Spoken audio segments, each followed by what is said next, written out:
How is it that the producer whose unauthorized remake of a Nas album Ask me, what you up to? The cops gonna bust you. I was a teen drunk or brute. Stumbled, I wondered. that got him landed on a Jayz album? Take a little bit of life from you. Am I frightening you? Shall I continue? So the throwaway beat to Beyonce a year later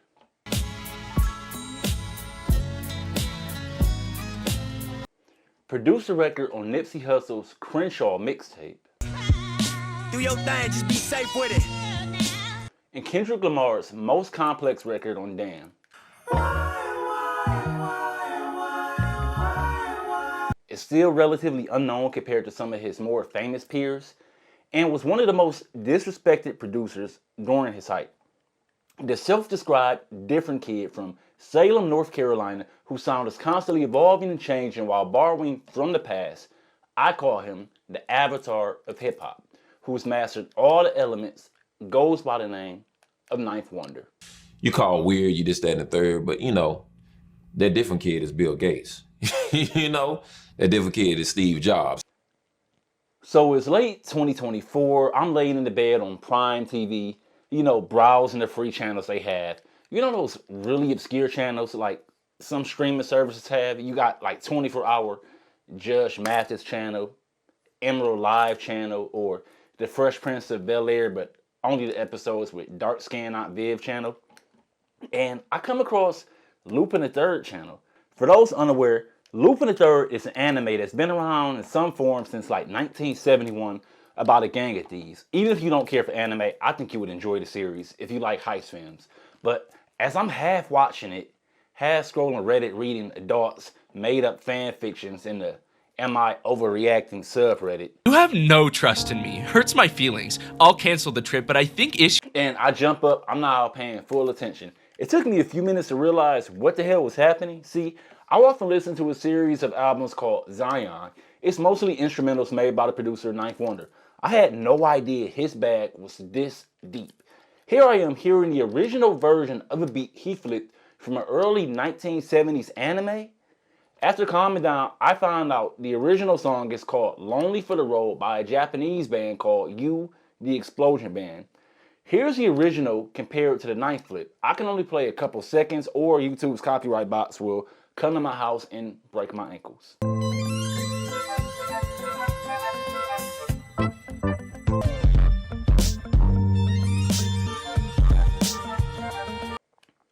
I'm John Lewis, and this is Give Them Their Flowers, a series in which I want to give flowers to some of the hip-hop legends casuals may not know very much about.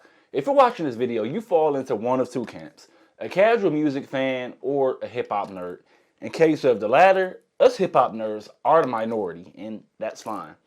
We're the type of people that can listen to a Freddie Gibbs song and immediately pick up he was raised in the Midwest and most likely influenced by Bone Thugs and Harmony, based off of his delivery. You probably watch 5 different channels like mine and have very strong opinions on sneakers and baseball hats. The point of giving them flowers is not to do a full oral history, but more of a highlight tape of these legends. It's for people like my older sister who's a massive Beyonce and Destiny's Child fan, but has never heard of Ninth Wonder, despite him producing 3 records on one of Destiny's Child albums. That's 3 different records on one album.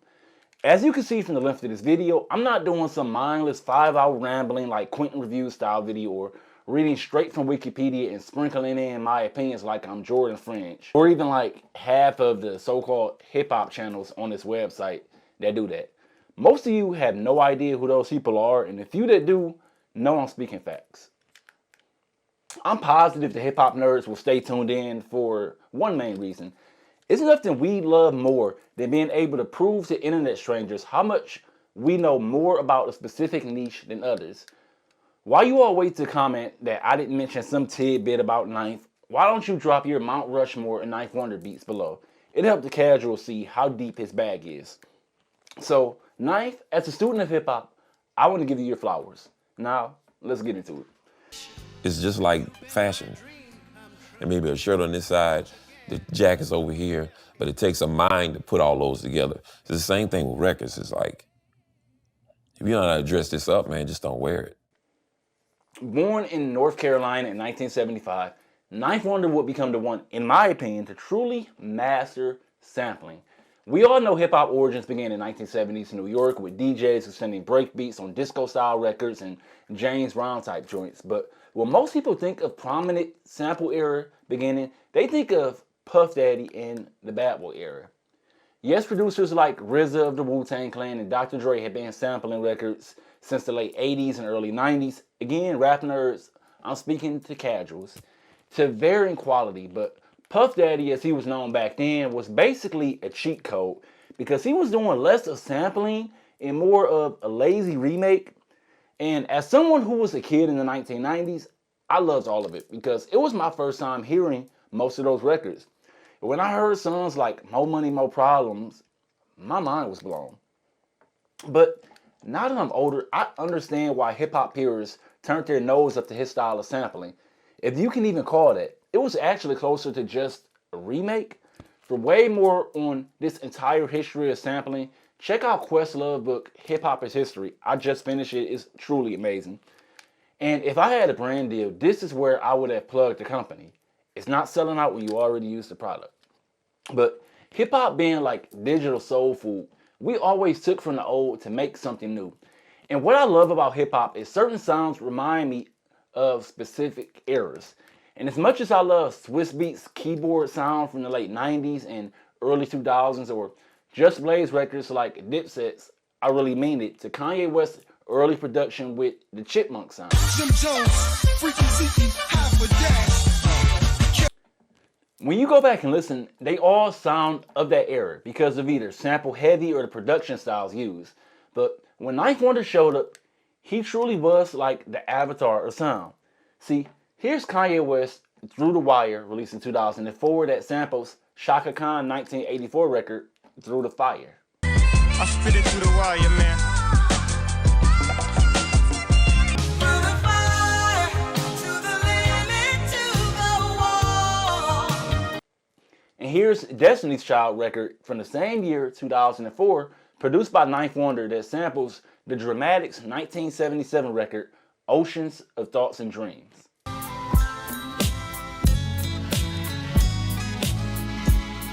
When I'm by myself sometimes. The interesting thing is, when you go through Ninth interviews and documentaries, he wasn't exactly raised in a house with a huge vinyl record collection because of when his parents grew up. So he experienced and learned about a lot of deep cut samples in his late teens while growing up with rap music. Now, I enjoy both songs, but 20 years later, the Ninth Wonder record just has this timeless sound and feel. By high school, he was in a band playing 7 different instruments, which played in his appreciation and mastering of the old to create something new. Eventually attending North Carolina Central University, thanks to a mentor program he was a part of in the middle school designed to get more black people in colleges. Ninth also credits that, along with movies like School Days and shows like A Different World, for showing him the world is bigger than South Carolina.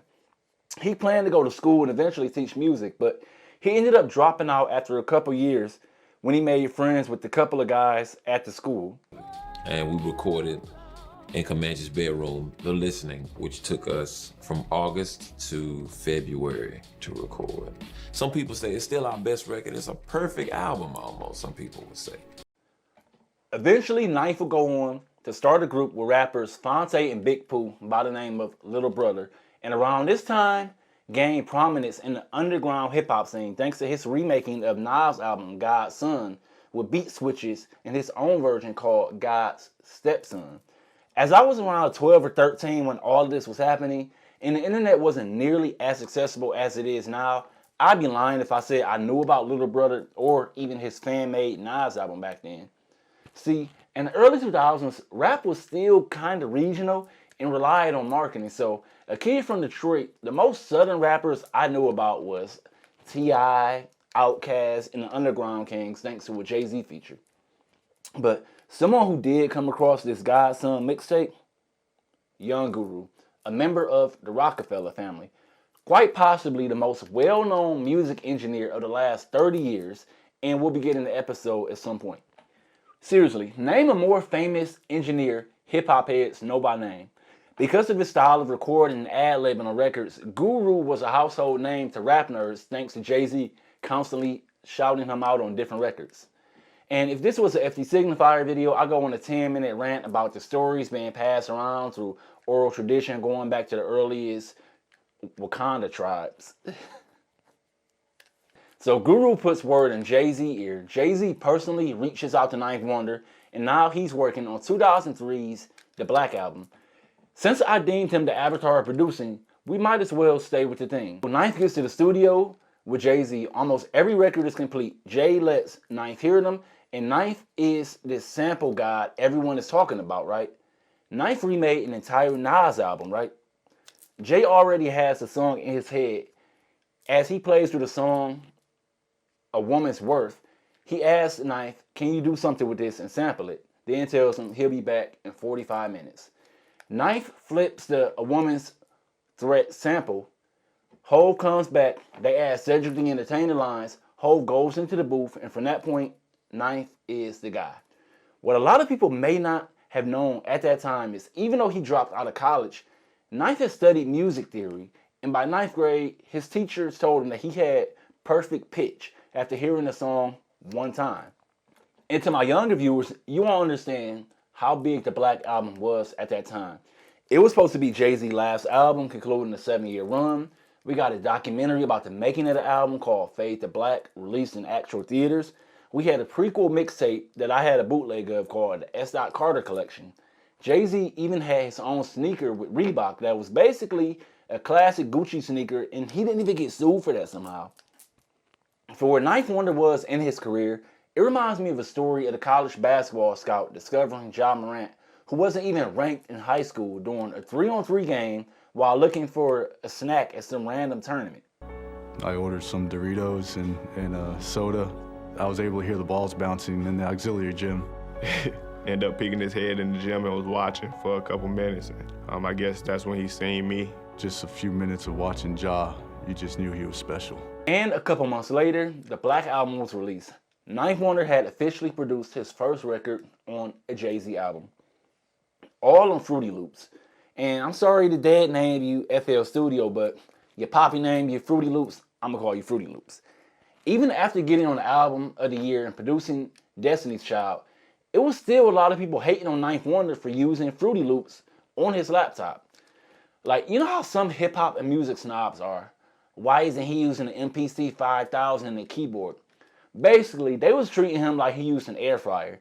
Half y'all watching this do most of your cooking with an air fryer, and if you call your grandma, she act like you committed treason before spending 20 minutes telling you how you should buy a house instead of rent an apartment before finally telling you how she used to season her wings, which is all you called her for in the first place. Because like most early 20-somethings, Ninth was broke as hell. He couldn't afford professional equipment, but he could afford an IBM ThinkPad and the $50 for Fruity Loops. And that struggle, like a lot of things in this world, forced him to innovate. If you of a certain age, you went to high school with at least one person inspired by Ninth Wonder production style with the cracked version of Fruity Loops. And how influential this was, it was basically how Steph Curry convinced a bunch of teenagers to start taking 30-foot three-point shots. While the record was a standout on an already classic album, Jay-Z improvised intro changed Ninth Wonder's career forever. You niggas must got 9 lives. Ninth Wonder. And when this album dropped, as a 13-year-old music fan, I probably knew more producers and video directors by name than I knew actual movie directors. But because Ninth isn't married to a famous black woman like Swizz Beatz, or has a career as a rapper like Pharrell, or was part of the first wave of gangster rap like Dr. Dre, the younger generation may not know who he is or how busy he gets. And it's our jobs as the older generation to Gen Z and Gen Alpha now really getting into hip hop to tell these stories. So after working on the Black Album, easily on Jay-Z's Mount Rushmore of best albums, and in case you're new to my channel, I no longer do top 5s because it always implies that the one position is better than the 5. I prefer Mount Rushmore when discussing best ranking. So anyway, after working on one of Jay-Z's best albums, how do you follow that up? He was like, you made this beat, son? I said, yes, sir. And Beyonce turned to him and said, Daddy, he made it on that. That's right. He makes a beat Beyonce and her dad fall in love with.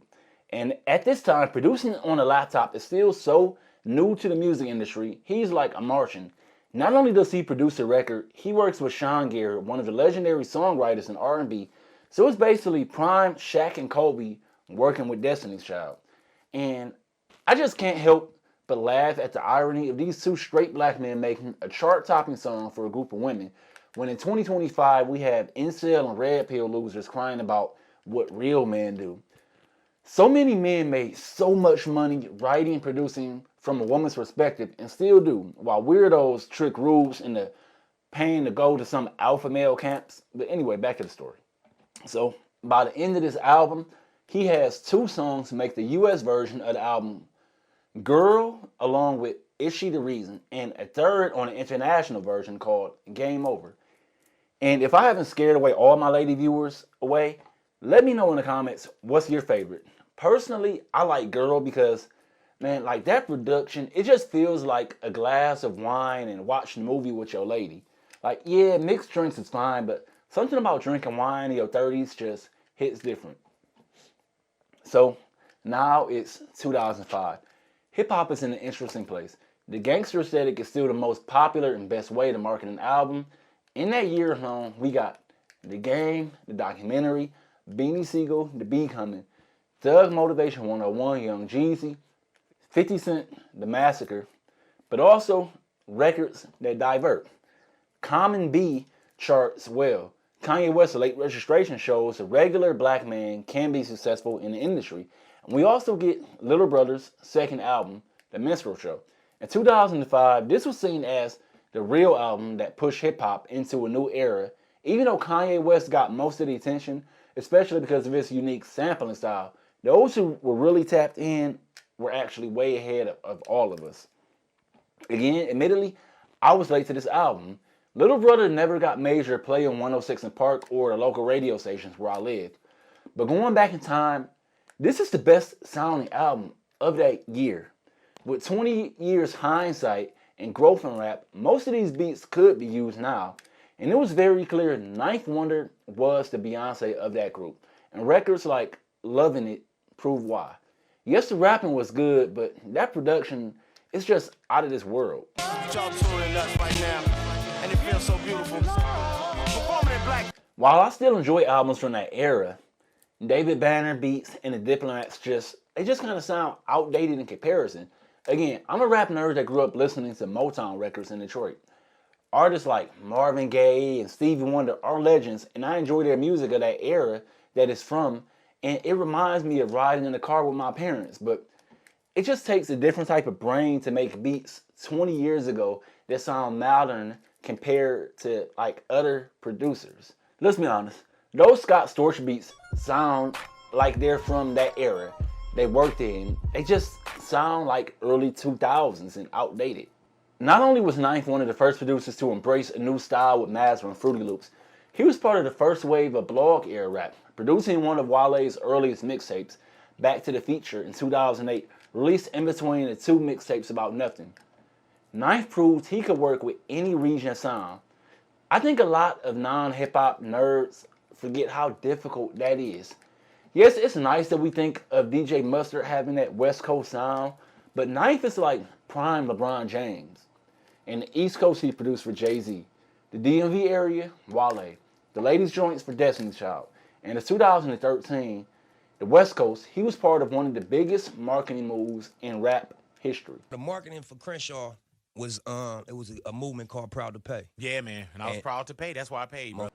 The skinny crip from LA by the name of Nipsey Hussle was selling $100 mixtapes in an era where mymixtapes.com or any other websites were free. And not only that, you had to buy directly from him. I had learned about Nipsey a year earlier thanks to his guest verse on a Wale record called Chun-Li, so I was super excited when I heard about this. But this album had so much buzz. If you were online at the time, also only 1,000 copies were made available. Jay-Z famously had a $10,000 check sent, securing 100 copies for him and his circle. And Ninth produced yet another standout for this upcoming record called Face the World. Yeah, this your life, you can play with it. You make your bed, you gonna lay in it. In my opinion, this should be Nipsey's first official album because the quality of the production and the noticeable jump in sound, and also he has one of the best producers in the game on the album. But when you think of Ninth's career, he was truly part of some amazing canon events in rap history. Not only did the Crenshaw album draw attention from all of hip-hop, it stuck the landing and is widely considered one of the best rap projects of the modern era without having any real commercial backing. I really love the blog era, y'all. But Ninth often describes his original sound as boom bap. As we'll see in a few minutes, he also combines jazz into modern rap. But let's look at these canon events more he was a part of the end of Jay-Z's original run as a rapper before he became a businessman and eventual family man Jay-Z. Prime Destiny's Child when R&B was still lovers music instead of diet rap. LA legend Nipsey Hussle first viral moment. Not only that, the $100 album is still one of the best to come out of California blog era and later. Now, is it possible I'm biased? Yes. He's part of the Rockefeller tree and has ties to most of my top 10 favorite rappers of all time. So you damn right I'm biased. But also, I'm a biased Detroit Lions fan, and that doesn't change the fact that Barry Sanders and Calvin Johnson are two of the best at their positions of all time. And let's be honest, this is a hip-hop channel. You all love bias takes. Most of you probably aren't Drake fans because those fans don't have favorite producers that's been around for 20 years or can hear the difference between soul beats and boom bap. But if there was any doubt before about Ninth Wonder being the avatar of producing, he would prove it in 2017 when he collabed with the undisputed best rapper of the 2010s, Kendrick Lamar. I want you all to do something for me. After subscribing, find the instrumental of Duckworth. Just listen to how complex the beat is. Then listen again with Kendrick's verse. It's like if someone combined the entire Good Kid, Mad City into one song. The storytelling, flow, and the beat changes. It's truly one of the best records we've ever gotten in rap. And the making of just that record deserves its own entire video. I said, man, I got 3 joints on there. He like, nah, it's one song. I said, what? You know what I mean? So what's going on? And he's like, yeah, man, it's the greatest story Kendrick has ever told. But a shorter version is Kendrick Lamar had about 20 beats to pick from over a couple of days. Day 3 calls Ninth about getting the information so that he can clear the sample for 3 different records. So Ninth is assuming, like with the Destiny's Child, oh, he'll have 3 different records on the album. They tell him, nah, K-Dot has the sick idea for a record that will close out the album. Originally, it was going to be titled Life is Like a Box of Chicken. We, of course, now know it as Duckworth. Together, Ninth and Kendrick work on the beat. They arrange it to match Kendrick's verse and storytelling. And what we get is, in my opinion, one of the greatest records in all of rap history. And will go down as one of the greatest songs of the 21st century. The 3 records he combined are so mind-blowing to me, it makes me appreciate the record even more. He has a Ted Taylor record, a prog rock song called Ostavi Trag, I probably messed that up, and a smaller indie band that he's been friend with called Hiatus Kaiyote, and they look exactly how you imagine in your head. But I'll link all of them below. Doc called me the night before South by Southwest, and he called me and said, man, I want you to mix the beat, a short beat, I want you to mix it. And he sent the session and we mixed it, and it took us a couple of times just to get through it, just to hear. I've spoken in the past about how I feel like in this digital era, allowing beats to be quickly emailed back and forth where the verse takes away from the building around and tweaks with the rapper and the producer, those chasing greatness really used to achieve. Like, remember, even the GOATs still get in the studio with the producer and still do this for some songs. As someone who's now in the hip-hop side of YouTube and this ever-changing online space, because I don't rap or make music, records like this and all of these artists I mentioned push me to improve with every video I release. From rewriting scripts to mastering inflection to titles and the clips I use to make sure I make the best content for you all possible. Because as Ninth says in the interview, he knows it's damn near impossible to get a 20-year-old to listen to a record from 1985. They see that as old head music. But if he can flip it, sample it, and get a rapper on it, then it'll pique their interest, and then they'll want to go back and learn about the OG when they hear it one day. So I was 8 years old when Jay-Z's Hard Not Life song sampling Annie came out. Later, my mother would play the original for me. I still like the rap version better, but it embiggened my rap knowledge and music knowledge overall. So is my goal with this series. It's a lot of younger people that will come across this video who's never seen Rap City in the Basement, Making the Video, or the original 106 in Park. But we'll watch a video on their phones while half watching the NBA or I don't know, whatever the hell Gen Alpha does. But Knife wasn't letting his foot off the gas. A year after producing his biggest record of the decade on a Grammy-winning album, he essentially said, in case y'all thought it was the rappers making me look good, I can do this on my own. He appeared on the YouTube channel Mass Appeal for a series called Rhythm Roulette, in which he's blindfolded, picks a few records, and makes a beat in one sitting. The only thing I can compare it to is if you got to watch your favorite basketball player create a brand new move he's never used in the game before. And in that same year, he drops Zion, the first in a now 10 or 11 part series of albums with all instrumentals and a couple appearances from rappers. It's a mix of beats he's made before and new records flipped.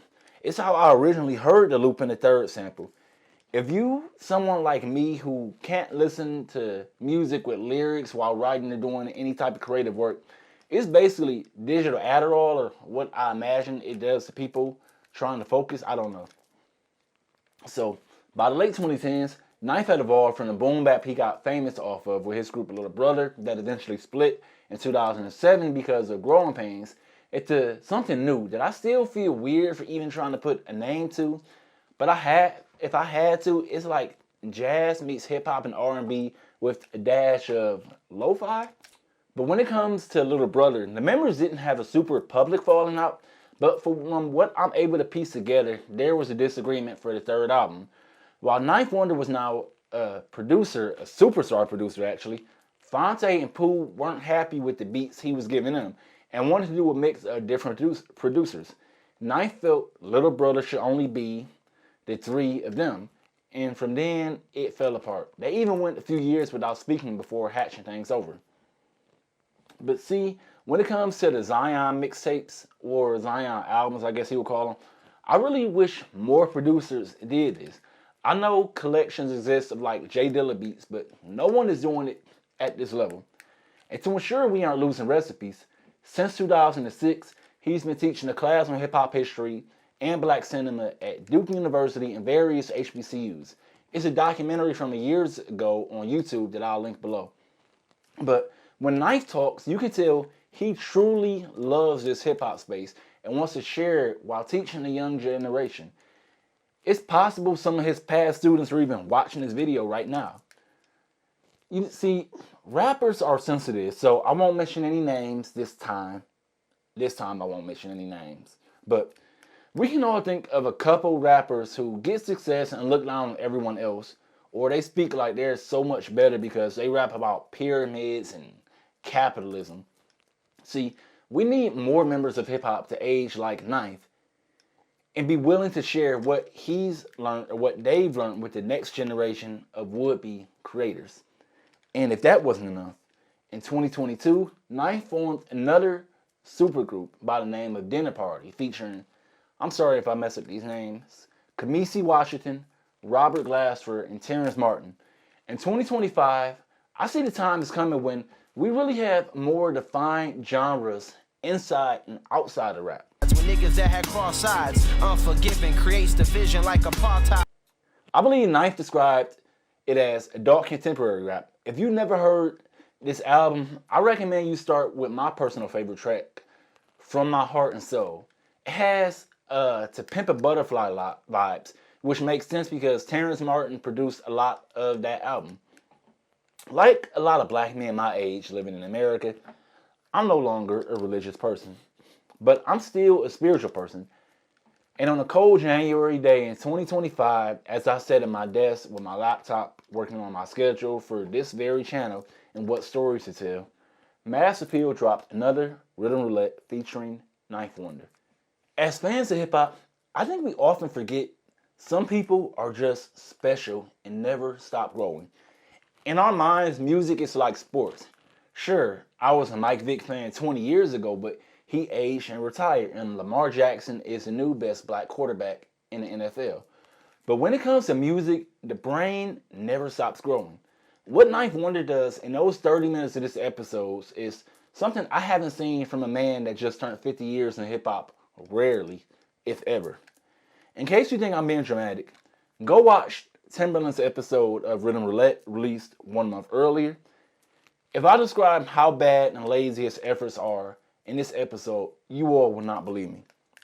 Timbaland is one of the greats in producing hip-hop beats, but not everyone ages like a great. In this episode, he looks more like Shaq from the Celtics. Like, yeah, Shaq was that guy, but towards the end, we kind of want to pretend that shit didn't even happen. We'll likely never see any other player in the NBA at the level LeBron James is in his 40s. We'll likely never see another Jayz or Kendrick Lamar.